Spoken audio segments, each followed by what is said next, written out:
20 years have passed since the tragic death of Princess Diana.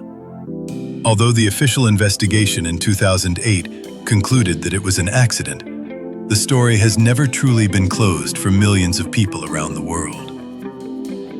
Princess Diana.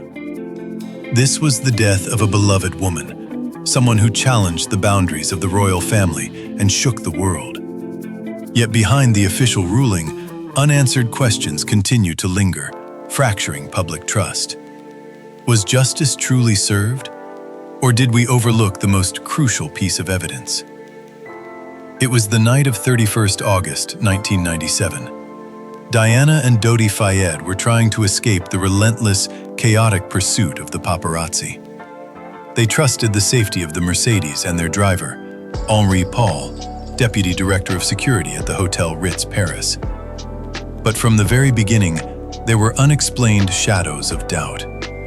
Paul was later determined to have been driving under the influence, with a blood alcohol level 3 times over the legal limit. Yet how could a trained security professional be intoxicated to such an extent? And more importantly, where had Paul been for the 3 hours before returning to the Ritz to take on that fateful, life-altering duty? The truth seemed to disappear into the darkness of that Paris night, hidden somewhere in the shadows of the city. Looking back, the narrative seems riddled with contradictions. CCTV recordings appeared to show Henri Paul walking steadily, even bending down to tie his shoelaces with full balance just 40 minutes before departure. Head bodyguard Trevor Rees-Jones also insisted he detected no smell of alcohol at all. So how could Paul have possibly reached a blood alcohol level reportedly high enough to render him nearly comatose? This lingering mystery takes us to one of the most shocking accusations ever raised. An anonymous witness alleged that Paul was working as an operative for MI6, and that on that same night, a container carrying a neurotoxic nerve agent was remotely activated by Paul's partner. According to this claim, the agent caused Paul to lose complete control as the vehicle entered the Pont de l'Alma tunnel, ultimately leading the car to crash into pillar number 13, the 13th tunnel support column. Diana's death was officially documented in history as a devastating traffic accident. But when the case files are reopened, the evidence and witness statements paint a chain of events filled with unanswered anomalies, leaving readers unable to ignore the central question. Was the official verdict a distorted version of the truth? The entire conclusion of the fatal investigation rested on a single assumption: that driver Henri Paul was heavily intoxicated at the time of the crash. Yet this assumption was dismantled by those closest to the incident itself. If Paul had truly been drunk, why did Trevor Rees-Jones, the sole survivor of the car, so firmly deny it? He later stated that Paul would never allow anyone even suspected of drinking to drive. No, not in the slightest. This assertion, made by a highly trained security professional, stood in direct opposition to the toxicology results that had been used as the backbone of the accident conclusion. Skepticism only intensified as independent experts stepped in. Dr. Jim Brown, a forensic pathology specialist, examined the available data and later stated that Paul's blood samples indicated no signs of intoxication, raising serious doubts about the accuracy of the French post-mortem report. So if Paul had been conscious and sober, why did the investigation state otherwise? The most unsettling answer emerged in a separate but critical disclosure. An intelligence security analyst revealed that Paul had been a long-standing MI6 informant, financially compensated for supplying confidential information. This reframed Paul not as a mere driver, but as an intelligence asset under surveillance, shifting the tragedy from accident theory to the possibility of a meticulously arranged assassination plot. The concealment theory also stretched beyond Paul and into the crash site itself. The French police response to the Pont de l'Alma tunnel was fiercely criticized, forming a powerful foundation for claims of deliberate evidence suppression.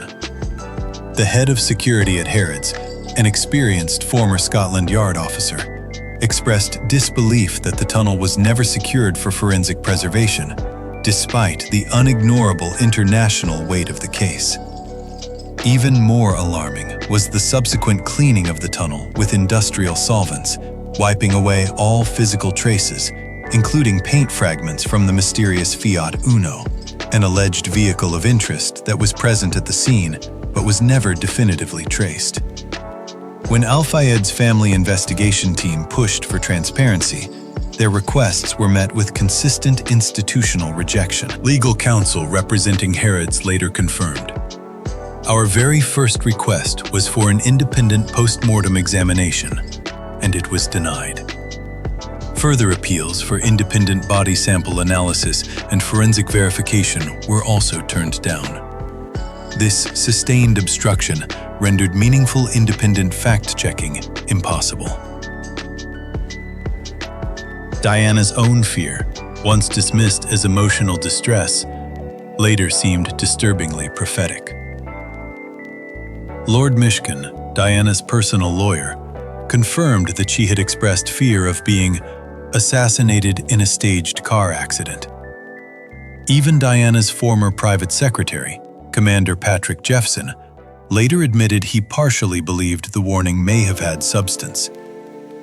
Yet despite being formally submitted to the authorities, the statement was completely disregarded, an omission that pointed not just to negligence, but to possible deliberate institutional indifference toward a recorded threat. Finally, even the British government inquiry failed to maintain internal consistency. Lord Scott Baker, who presided over the investigative review in the UK, publicly noted a clear discrepancy between what Lord Stevens told Paul's parents and what was later written into the Operation Paget report only weeks after. Such contradictions emerging from high-level investigation leadership shattered confidence in the official narrative, suggesting that the truth may have been reshaped at the very top. If it was truly an accident, why did the handling of the crash scene appear so unprofessional that it raised serious suspicion? French police did not immediately seal off the tunnel to protect potential evidence. Even more unsettling, the tunnel was washed with industrial-grade cleaning agents just before dawn, erasing any physical traces that might have remained. Then there was the white Fiat Uno that reportedly collided with the Mercedes moments earlier. Although debris linked to the car was recovered, authorities failed to locate the actual vehicle until private investigators stepped in. The car belonged to paparazzi photographer James Anderson, who was later found dead inside a burnt vehicle under mysterious and unexplained circumstances. Another baffling detail was the response time. An ambulance service of Paris vehicle reportedly took 70 minutes to travel just 4.8 kilometers to the hospital, stopping twice along the way. Could those lost minutes have made the difference? Could that precious time have saved Diana's life? The suspicion of an assassination was further intensified when revisiting Diana's own warning, what many later viewed as a chilling prediction. She had written a letter expressing fear of a car accident caused by brake failure and a serious head injury. Although her sons ultimately sought to accept the final ruling, the story refused to fade into silence. In 2017, allegations from a former member of the SAS, publicly referred to as Soldier N, reignited questions around the possible involvement of British military forces. Has the truth been buried?